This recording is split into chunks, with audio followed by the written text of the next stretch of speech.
व्यस्त आहोत। या समारोहात उपस्थित आपल्या तालुक्याचे आमदार समाधान गावकडे, माजी मंत्री लक्ष्मण ढोबळे सर, उपस्थित सर्व नवनिर्वाचित जिल्हा परिषद सदस्य, पंचायत समिती सदस्य,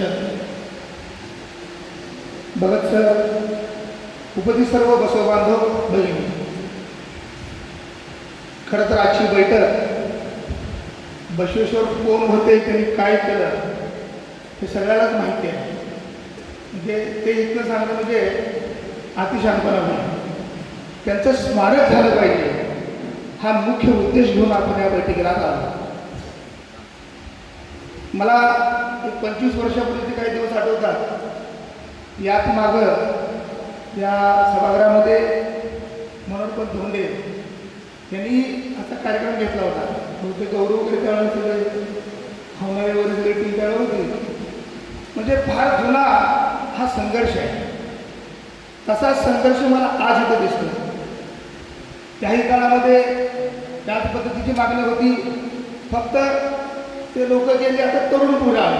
म्हणजे काही नवीन चेहरे, म्हणजे 90% नवीन चेहरे, तोही काळ आम्ही बघितला, आताही काळ बघतोय। एक नागरिक पण मला कळत नाही की त्या मंगळवारच्या मातेला काही गुण आहे कळत नाही। सगळे नेते मंडळी काम करत आहेत, सगळे प्रयत्न करत आहेत, परंतु संतभूमी म्हणून आपण जे या मंगळवारचं नाव प्रत्येक सभेतून सुरुवात करतो, संतभूमीची सुरुवात, संतभूमीने शेवट, तरी पण जे राष्ट्रीय स्मारक आपल्या मंगळवारात व्हायला पाहिजे ते होत नाही।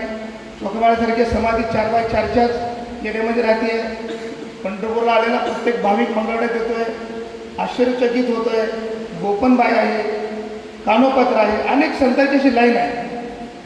मग मला एक सामान्य नागरिक म्हणून मला प्रश्न पडतो, काय अडचण आहे या मंगळवाड्याच्या मातीचा गुणधर्म मला कळत नाही की हे सगळे स्मारक होणं आवश्यक आहे, पण होत का नाही। सगळ्याचे प्रयत्न चालू आहेत, कोणी थांबलेलं नाही, सगळेजण प्रयत्न करत आहेत। मला 2019चा काळ आठवतोय, ती फायनल झाली होती, त्याच्यावरती आयुक्ताची सही आहे, पूर्ण त्याची फाईल रेडी आहे। जे आता विजूला सांगितलं ते सगळं त्याच्यामध्ये उपलब्ध आहे। गौरू मायसोब त्यावेळेला होता, आम्ही सगळे मिळून एक दिवस मुंबईला मुक्काम केला, पुण्याला मुक्काम केला, आणि फाईल द्यायची वेळ आली, सरकार गेलं, आणि त्यानंतर परत 2.5 वर्ष वेगळी सत्ता आली, परत रखडलं, परत ते थांबलं। माझी भावना एकच आहे, तुमच्या ज्या मनात आहे ते माझ्या मनात आहे, किंवा काय घेऊन मंगळवारला स्मारक झालं पाहिजे। स्मारक होण्याला काय होणार आहे, अख्ख्या मंगळवाड्याची परिस्थिती बदलेल। आज मी अक्कलकोटला जातोय, एवढा प्रचंड असा ओघ अक्कलकोटला वाढला आहे की केंद्राला सुद्धा अक्कलकोटला जाणारा मोठा हायवे करावा लागला केंद्र सरकारला, दिल्ली सरकारला। सुरतला निघणारा हायवे अक्कलकोट मार्गे पुढं चेन्नईपर्यंत जाणार आहे, पण अक्कलकोट मार्गे जाणार आहे, म्हणजे केंद्राला सुद्धा दखल घ्यावी लागली। मी सगळ्यांना विनंती करतो, मी एकटा करू शकतो का राज्यभर नाही, आपण सगळे मिळून करावं। ही सुरुवात मंगळवारी करून तुम्ही केलेली आहे। आपल्यासोबत आमदार साहेब 100% आहेत, परंतु मागचा इतिहास जर काढला तर आता ढोबळे सर पण भेटले, त्यांनी एकत्र राहून आपल्या तोंडातून त्यांच्या मंत्रिमंडळाच्या काळामध्ये, आमदारकीच्या काळामध्ये काढला असेल। तुमचं नंतर 36 धोंडा, काय 13 धोंडा, दोटला सगळ्या मंगळाला पाळ झाला, पण स्मारक पण तुम्ही सगळ्यांनी पाठ केला असेल।